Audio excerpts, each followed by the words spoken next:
Well, welcome to this evening's Fireside Chat. It's Sunday evening, and tradition so far is to have a fireside chat next to the fire, out on the open area, underneath the stars.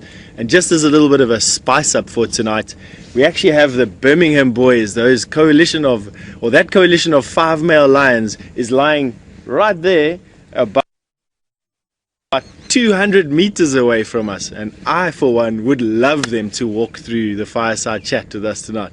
But we are going to be keeping a weather eye open on our left-hand side. There's not much in terms of general game here to give away their presence if they had to. So it's up to the crew at the moment to keep me safe and for me to keep them safe on the other side of the corner.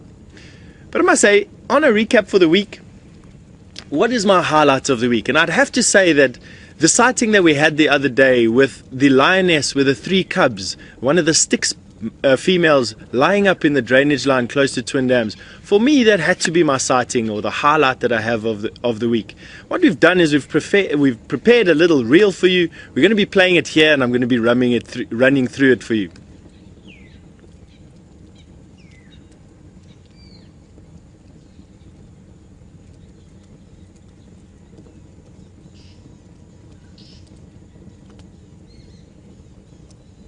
So what had to stand out for me is the fact that the light was just so fantastic. This lioness was on her own. She was with her cubs, and she was just really just trying to be just the best mom possible. She had a bit of an ear infection, which spiced up the sighting a little bit, but these cubs were just really joyful to watch. They were playing with one another, jumping over one another. They were hunting one another. They were fighting with one another.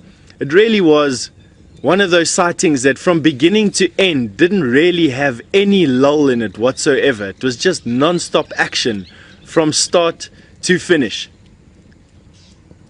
Mom then took cubs and had a drink, and her reflection in the water was just something phenomenal. We stayed there. I must have been in that sighting for close to an hour and a half. It definitely made Genre and Maya's day, and I'm sure after seeing the footage that we've prepared for you, made your reminisce on how good it actually was.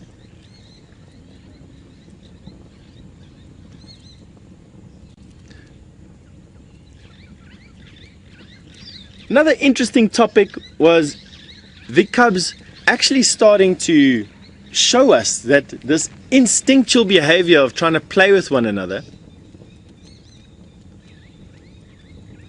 hunting, fighting, really was quite incredible. And then, literally, right in front of us, she flopped down in the sand, and when she was finished with that, the little cubs were busy biting her tails. I mean, don't you think that was really just a phenomenal sighting? Wow. I must be honest with you, I'm getting not nervous over my shoulder over here, watching for these lions, trying to watch the fire and everything else is actually adding a bit of spice. I'm quite liking this whole thing at the moment. It's not uncommon for lions to actually want to join fires like this. This is an anomaly in their particular habitat. They would have heard us setting this up, and they would be smelling the fire potentially if the wind is blowing in their direction. And I've known lions to come into my camps from time to time, trails camps at least anyway. I've even had a lion steal my dinner off of my plate from me. So another thing that came up throughout the theme of the week was interspecies competition. I say that I don't really like throwing out big words like this, but in this particular case it was something that we don't really witness, not because it's rare, but because it's actually quite difficult to film. What we had Tingana, a big male leopard on the property, kill a full-grown female kudu. But we didn't find this kudu literally for 24 hours. Scott started to look for this kudu, Scott started to look at a bunch of vultures, and what I've done is prepared a reel for you to have a look at, and I'm going to run you through the sighting, starting with the vultures, because that's where the story started.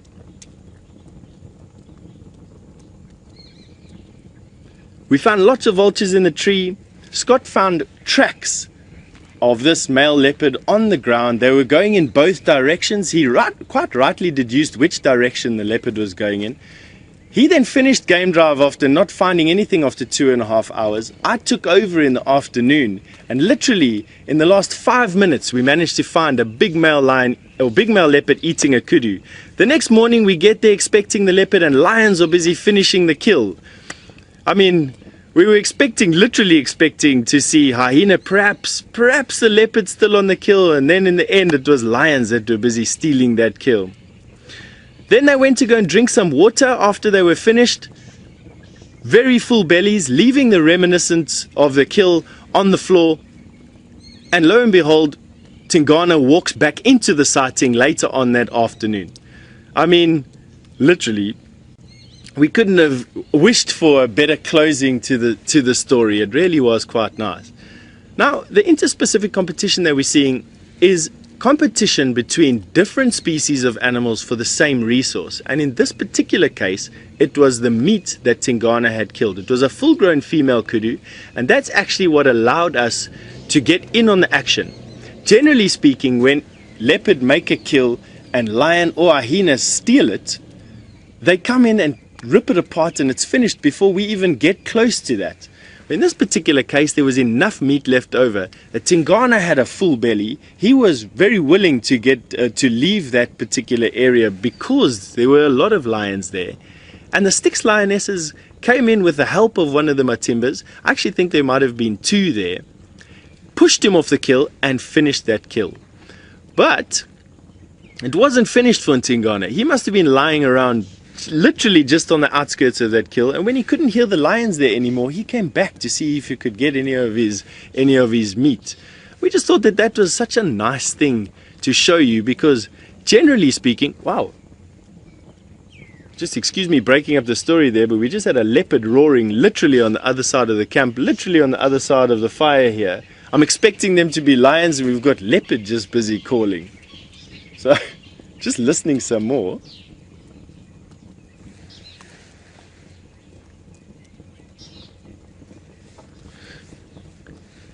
So, Charlie has asked what the greatest defense is that a leopard has to protect itself from this type of competition. Is it to hoist the kill, or is it to run away? And I think it would be a little bit of both. Lions are not very good at climbing trees. They can climb trees, they will climb trees if they can, but in this particular case, it was a full-grown kudu, and the only thing that Tingana could really do was run away. He couldn't hoist it into a tree, even though there were nice trees in the area. It was just too heavy for him to do. Full belly, he was quite happy to say, please come in and have some of my dinner. And in the end, I think they all got away with enough. The lions were full and the leopard were full. But I think we've got Jamie about to join us over here. Hi, Jamie. Hi, Steph. How are you? Good, thanks. How are you? Good. I made it. I heard you were some hyena cubs, Lion. Awesome. We were. We had a wonderful time. The new baby made itself known to the whole audience, and we had some fantastic interaction with the mother protecting it from the slightly overly enthusiastic attentions of the other older cubs. Oh, I must be honest, how awesome is that? It was awesome, and I mean, it's such fun to be able to go and sit with them and really appreciate and enjoy that sighting, and to have them all to ourselves. Jamie has just joined us. She's just started this week. What day did you start on? I started driving officially on Wednesday afternoon. Wednesday afternoon. It was, Seems yeah. like you've been here forever already. Already part of the furniture, and she's only been here since Wednesday. I must be honest, it's fantastic. And already making such a massive contribution to the guiding team. There must be some highlight that you've had from this week, though. Oh, absolutely, and it was very difficult to choose. And I just want to take this opportunity to say thank you to everybody in this part of this team for welcoming me into this area and to really making me feel comfortable. So if I had to pick my favorite moment, and this is a very special moment for me just because I was a little bit nervous to start out with, especially in my first few drives, and there's nothing like an elephant to make you feel just that little bit more comfortable. So for you, maybe. For me, maybe. They just exude such a calmness. So I'd like to just show you this clip of my favorite sighting of the week, and here it is.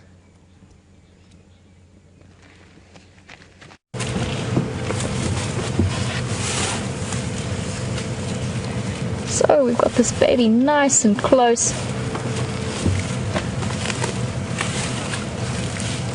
Very, very special moment, and one of the many reasons why I love elephants so much. And I always feel that it is such a privilege when they feel comfortable enough with your presence to actually move in that kind of way and to actually come and approach you.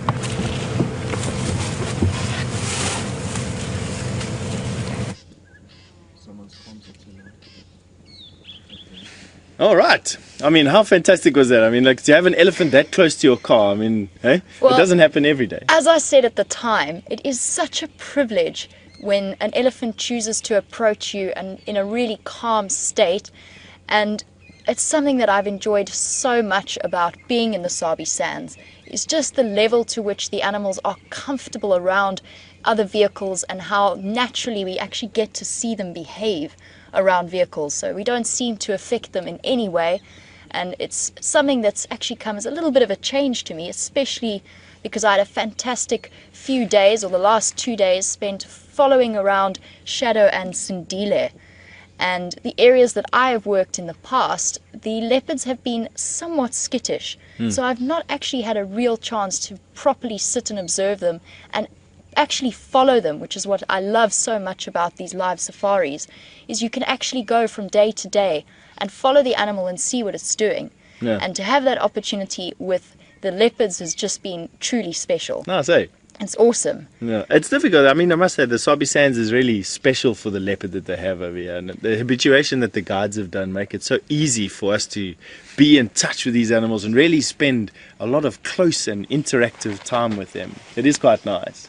But I'm sure from a comfort point of view and being like part of the family, I'm gathering that all of our viewers want to know a little bit more about Jamie. So just a brief overview. Where are you from? Where did you come from? What led you here? So my life summarized as efficiently as possible. I was born and raised in Johannesburg, but to parents and a family that really was passionate about the bush. So every school holiday that we could, we would travel and explore the different various varieties of bush throughout this amazingly diverse country. Just before I started at university, after I finished school, I went to work in a reserve in the Kalahari, and I absolutely fell in love with the place, and I knew that this was for me. But at that point, I had a place overseas at an overseas university at Cambridge to study law. So off I packed my bags and I went into the UK for 3 years. An incredible opportunity, and one that I am very grateful for. But I did discover that law is not potentially for me, at least not practicing law. So as soon as possible, I finished my degree and then moved straight back to South Africa and went into my guides training. And ever since then, I've actually been working at a slightly different background to the other presenters. I've been working at a research facility. So we worked with volunteers and then various research scientists, which is potentially where so much of my scientific fascination with anatomy comes from. I must be honest, I've been listening to you over the radio and you're quite intimidating with all the natural stuff. I'm being hard-pressed to keep up with you. But we've got Ellen in Illinois that would love to know, what's been your most memorable story in the bush so far? What's been a highlight for you in the bush so far? From a guiding point of view. From a guiding point of view, my best one, well, I happen to be working in an area that was part of the Black Rhino expansion project. So essentially where they transport these animals and they're just slowly building up the population and moving them and expanding them back into their natural ranges. And I was fortunate enough to be part of one of these releases on a patch of land that probably hasn't seen black rhino in maybe 50, 60 years, and where they would have occurred naturally. So that very first moment, and it was something I got to share with some of the people that I was guiding at the time, we got to actually stand and watch the first black rhino in the area go running off into the bush. Wow. And it was, for me, it was actually quite a magical moment. And have you been back? Have you seen these rhino again? I have seen the rhino again. Really? Yeah. Wow. I have seen them. One of them is definitely pregnant. She's positively bulging. So already the project is doing some fantastic work. So very exciting stuff for me. Well, congratulations. Thank you. It was nothing to do with me, but something I really got to enjoy. Nice. Ellen also posed the question to me right now. And Ellen, I must say, there's a lot. I've been in the bush for 16 years already. There's, for me to relate a story, and I've developed some amnesia over the years as well. I've forgotten all the exciting stories. But the most recent one for me was an interaction with an elephant on a walk a couple of weeks ago. We were here, in actual fact, and we were walking down a drainage line. Scott and I were testing out this backpack for this walk, of course. So we were in the thick stuff, looking for this bull elephant. And we came up this drainage line, and there he was. He was standing just on the bank. And we got nice and close to him. The wind was like really blowing from him to us, so he couldn't really smell us. And there was a herd of elephant next to him. And I thought to myself, I'll get a little bit closer, because it's all likelihood he's going to be moving off to the elephant herd. And this elephant just proved me wrong. Once again, my predictions just not going where I think they're going to. And this elephant came walking down the path at us, stopped literally a couple of meters in front of us, gave us a big look like, wow, what are you doing in this area? And then walked off. So, we didn't have to scream and shout. It was just a meeting surprise. of minds. It was quite nice. Very memorable sighting so far in the last couple of months. That was probably been my best one. So tell us, where were you exactly before you came here? And what was exactly what you were doing? Because it sounds like you were doing a lot more than just... explain a little bit more about this research that you were doing. We did a couple of different projects. So last year I was working on a PhD project with a woman from Australia. So she came out and joined us, and we found one pride of lions every day for 12 weeks, morning and afternoon. Wow. And we sat with them for a good hour minimum, close to 2. And that was one of the things I loved about working in research, was you're not put under any kind of time pressure. So if you want to stay with the animal for as long as possible, you can just say that to the people who are on the back of the vehicle. Guys, we're staying for as long as we need to. And that was something that I loved. We also work every year with French research students. So we take them in, they're undergraduate students, so just little projects. But for example, looking at rhino distribution. So what are the rhino feeding on? Whereabouts are they, especially with the release? So what habitats are they favoring, and how does their distribution relate to the other animals, for example, the lions or the other rhinos or the elephants? Just something fascinating that we've been working on. Talking about lions, Pamela would like to know, what is your most favorable nighttime experience? Oh, that's a difficult one. What's your most memorable one? My most memorable one? My most memorable nighttime experience was probably coming back from one of my many exploratory drives that I've done while I've been here. Just before I started actually doing the presenting drives, I did a bit of exploration, and I wound up on a road that I thought was a road but wasn't, and it was in a drainage line, and I had a leopard calling really close to me.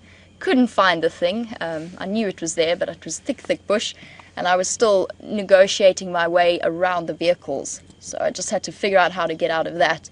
But I'm sure that I will have many exciting nighttime experiences. I'm sure. Yeah, there's nothing like the journey from camp to Manuleti at the moment. No, I know. It is quite exciting. Yeah, I mean, last night we saw an elephant on the side of the road. So Charlie would like to know whether you would use your legal training in any of the conservation stories that you've been busy with at the moment. Or are busy. Can you see yourself looking at doing something like that? That is a very good question, and I was so incredibly fortunate to have had that opportunity to do the law degree, that it is something that I am seriously considering. I'll never be a practicing lawyer, but I would very much like to use the knowledge that I was lucky enough to get, at least in some kind of conservation field. But we're talking sometime in the future. I'm not sure. I haven't decided exactly how or when, but it is something that I'm very keen on exploring. Okay, good. Now, we have a surprise for you at the moment. James is back from Siberia, and he's going to be joining us for the last few minutes of the Fireside chat. So I would like to welcome James. I can't hardly see where he is at the moment. There he comes through the bush. He's like fresh off the airplane, everybody. Hello, everyone.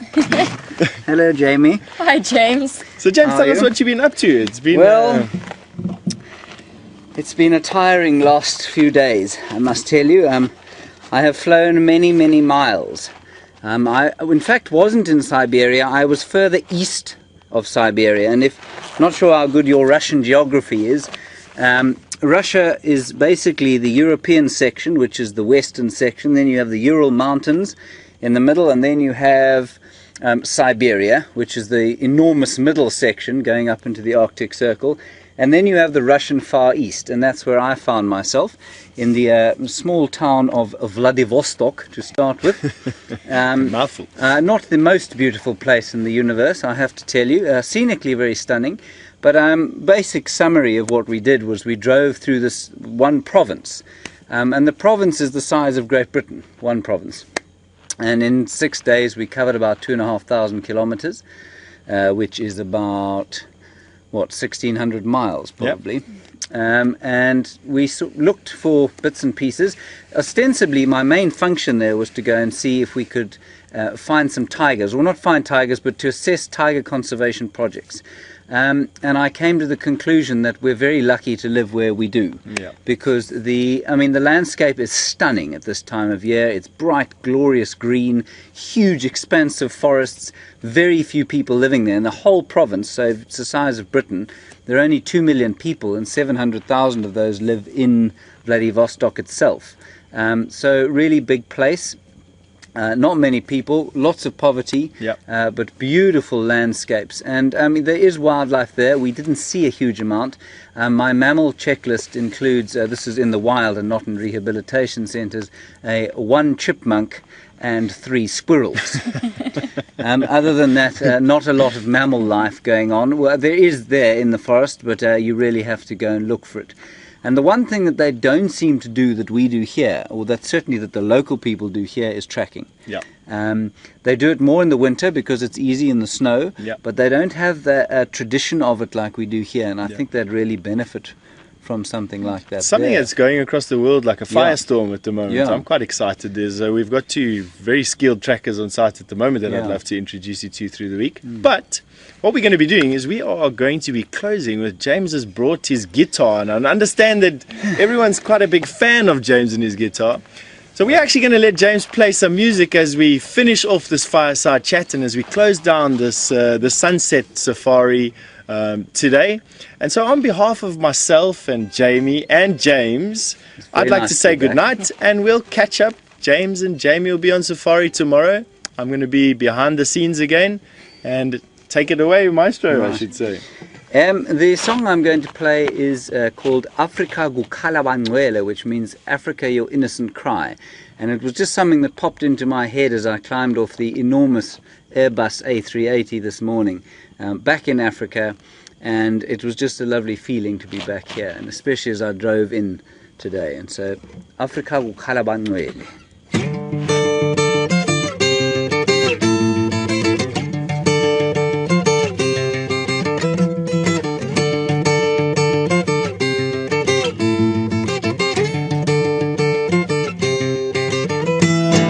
Rain falling like a symphony on the rooftop of my heart. There's a movement in the whispering deep before the new dream starts. I see your eyes shining like a neon lamp. They're laughing in the dark. What made you so strong? What made you so strong? I've been waiting all my life for this, to see how the deal goes down. There's an AK-47 on the dashboard. You know mercy's left town, and you just say Afrika Gukhala Bangcwele, we Afrika Gukhala Bangcwele, we ma Afrika Gukhala Bangcwele, we Afrika Gukhala Bangcwele, we ma la la.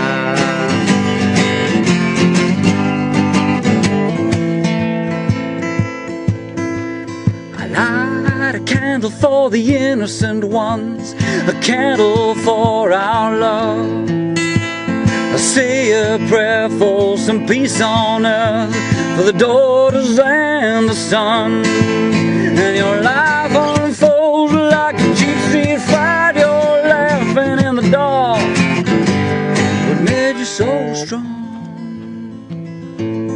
made you so strong. I've seen you in the marketplace buying political regrets.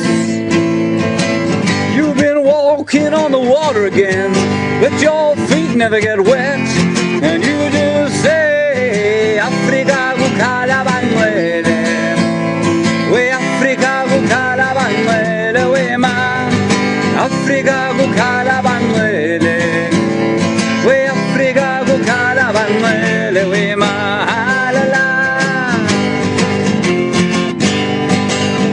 This is where Brent usually starts to dance. We Africa kukhala bangwele, we Africa kukhala bangwele, we ma Africa kukhala bangwele, we Africa kukhala bangwele, we Africa kukhala bangwele, we ma la la.